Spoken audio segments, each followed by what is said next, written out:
Hello, and welcome to Glastonebury Romance Part 7. Let's jump right into it, shall we? It was in a large old-fashioned drawing room, that room that had been such a deep impression on the mind of the youthful John, that all the relatives were now gathered to hear Lawyer Didlington read the will. It fell to Philip Crowe to act the part of host to everybody, and also the part of the natural heir to his grandfather. Although, as a matter of fact, no one except the lawyer himself had more than the vaguest speculative guess as to what the will was likely to contain. But Philip had so much nervous domination that he was the sort of person who always takes the lead in any group or on any occasion of importance. Nor would any outsider have guessed for a second, watching the man's youthful energy, that in a couple of days from today he would be 50 years old. The windows opened upon an enormous lawn, which itself opened out into a field surrounded by trees. In the middle of the lawn was a great cedar tree. The windows almost reached to the floor of the room, and thus, with the lawn and with the field entirely excluded from the outer world, the drawing room itself became the inner sanctuary of a great good place, a consecrated Arcadia. To the right of anyone standing at those windows and looking out, rose, behind a border of laurel bushes, the high, gray, flint nave of the church. Thus the room possessed that rare, delicious quality that certain old chambers come to have, that overlook scholastic quadrangles or walled-in college gardens. It might, however, have appeared to an observer curious in antiquarian lore that compared with a similar retreat there was about this scene, in spite of that presence of the church, something essentially heathen and secular. The disproportioned size of the rectory and its great lawns compared with both church and village gave an impression of the existence on that spot, at least a former existence, of something high-handed and predatory. In other words, there was displayed in all the sequestered felicity that same Danish tendency to profane self-assertion that has been noted in the character of the Northwold villages. Possess, enjoy, defy might have been the heraldic motto of both rich and poor in this portion of East Anglica.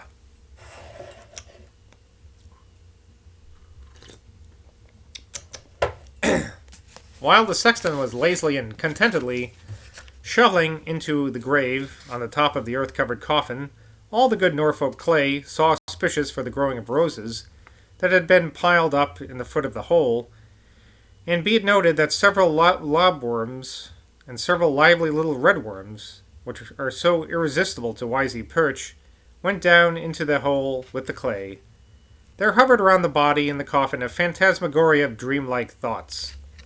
These thoughts did not include any distaste for being buried or any physical shrinking, but they included a calm, placid curiosity as to whether this dreamlike state was the end of everything or the beginning of something else. Nerves of enjoyment, nerves of suffering, both were atrophied in this cold, sweet, sickly, stinking corpse. But around and about it, making a diffused body for itself out of the ether that penetrated clay and planks and grass roots and chilly air, all alike, the soul of the dead man was obsessed by confused memories, and deep below these by the vague stirring of an unimpassioned, neutral curiosity. William Crowe was in his 91st year, but he had never experienced such intense curiosity since his son Philip, in his 20th year, had run away and married an unknown woman. Up and down, these memories kept washing. Backward and forward they washed, they drifted, they eddied.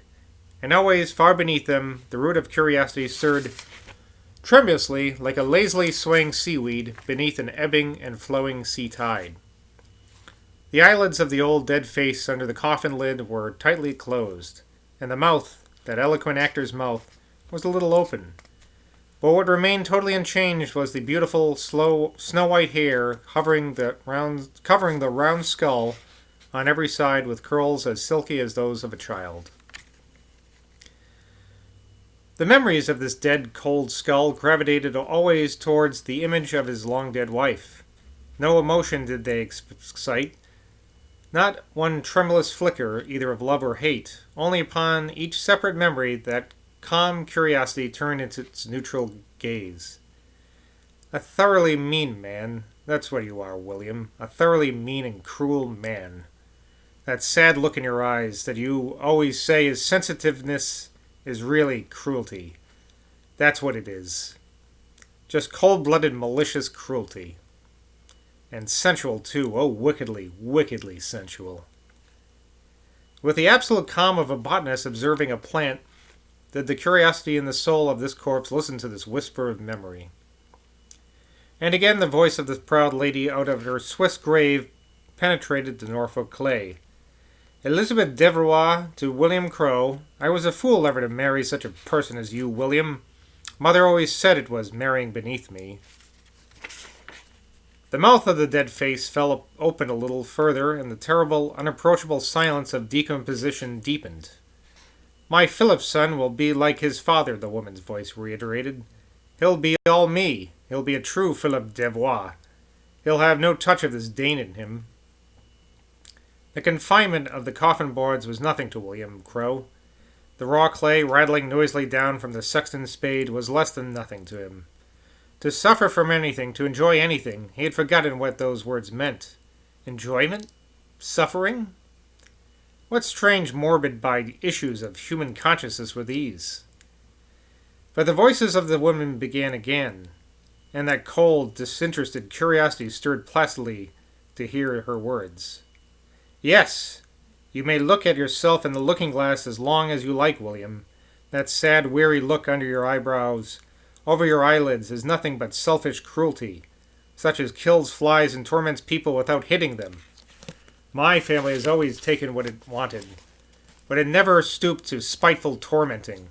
My father used to say that when Norman families stop ruling England, England will get soft and wordy and mean. Just like you, William. With impervious calm, as he listened to all this, did the soul of that passive corpse wander vaguely whether this devoir, this despotism was, or was not, the true secret of dealing with earth life below the sun. It wondered, too, with the same complacent indifference, whether the humming of these confused memories was going to lapse into what they call eternal rest, or going to prelude some new and surprising change. Whichever it was equally interesting now that pleasure and pain were both gone. Annihilation, how strange. A new conscious life, how strange. What indeed the soul of the rector of Northwold experienced at that moment in his burial was more like the Homeric view of death than anything else, albeit with more indifference to love and fame. Everything human in him was, in fact, subsumed in that primeval urge which originally lost us paradise. The Reverend William, cold and stiff, cared for nothing except to satisfy his curiosity. Well. Meanwhile, in the great rectory drawing-room, another and a far less disinterested curiosity was mounting up to a positive suffering of tantalization, as Mr. Anthony Didlington, looking so much like a character of Sir Walter Scott than you expected him, after every resounding period from his parchment document, to make a vigorous pinch of snuff, read the late canon's will. John and Mary had ensconced themselves in a small 18th century sofa that had the air of being the identical sofa that gave a title to Cowper's poem, and that stood back behind the more pretentious piece of furniture near the furthest window. Well, maybe we should look up this Cowper's poem sofa business when I get a chance, eh? In the most important place in the room sat Tilly Crowe, Philip's wife, a small, trim, dark little woman, with a high forehead, carefully parted hair, black beady eyes, and under her chin a colossal Wedgwood brooch. Opposite Mrs. Philip, on the further side of the hearth, where a warm fire was burning, sat Elizabeth Crowe in her mother's little green velvet armchair, which the great black satin dress of the portly lady filled to overflowing. Her face was weary and wistful rather than unhappy, but above and beneath her firmly modeled cheeks and rugged cheekbones, those quaintly indented creases were extremely marked, whose contractions, according to Mary, were an indication that there was trouble in the mine. Trouble in the wind, Lawyer Didlington, with sedate pontifical gravity, sat on a high chair with his back to the largest window. Not a glance did he give at the gracious lawn, across the smooth surface on which the long afternoon shadows from lime tree and cedar tree were already falling. Close to the lawyer's table, and taking not much more notice of the shadows of the lawn than he did, sat another table, with writing materials ostentatiously displayed in front of them, Dave's spear and Persephone's spear. It might have been supposed that the young couple were desperately transcribing every detail of the late rector's will, but this would have been an erroneous supposition. The papers which lay before them had been extracted from a battered leather case which now reposed on the carpet at their feet. The calculations upon which they were so absorbingly engaged, and which entailed the passing across the little table of all manner of pencil scrawls, had not the very remotest connection with what Mr. Didlington was reading with such careful and explanatory uncertain unction, unless indeed all human activities of a revolutionary character are to be regarded as having a relation to the rights of property. Persephone's spear and her husband had in fact just come from a communistic meeting at Leeds, and were processing to another one at Norwich, before returning to Bristol, where they lived. This matter of consigning Persephone's grandfather to his native Norfolk clay would not have lured them from a mile of it, had not been for the fact that there was the possibility of a strike just then at one of Philip's Somersetshire factories. Feeling a family interest in the event, they had naturally got into touch with the leaders of the strike, and were doing their best not only to give this event a communistic turn, but also to use the accident of their relationship with him to win concession from Philip. I have no idea what that just said. You're gonna have to look that over later.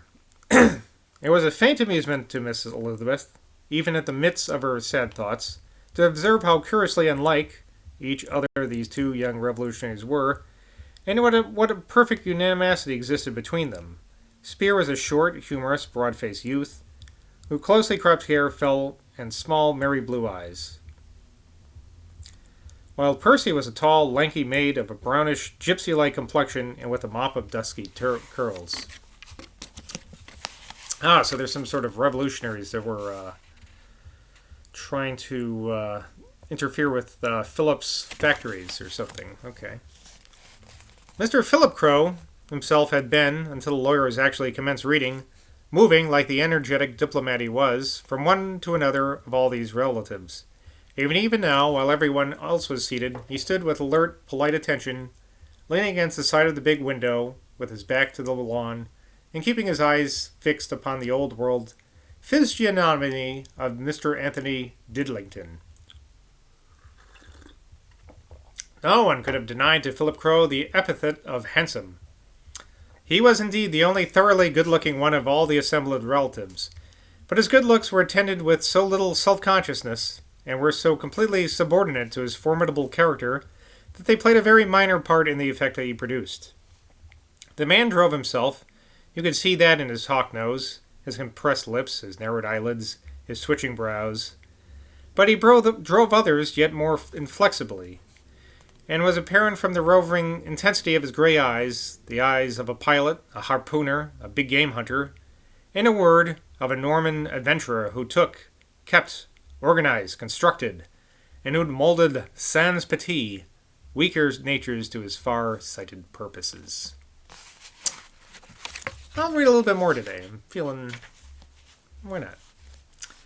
John and Mary were so absorbed in a whispering to each other, at first one memory and then another stole into their minds out of the aura of that old room, some associated with the view outside the window, some with the furniture, some with the figures of their grandparents, that they had little attention to spare for any of the rest of the company. It is true that every now and then John did cast a swift, foxy glance past the bowed heads of the two revolutionaries, at that great parchment document with its official red seals that Mr. Didlington held as reverently as a priest holds the Gospels at Mass. These hungry, furtive glances were the tributes he paid to all those excited expectations of incredible legacies discussed at so much Rue Grimoire suppers with Lisette and Pierre.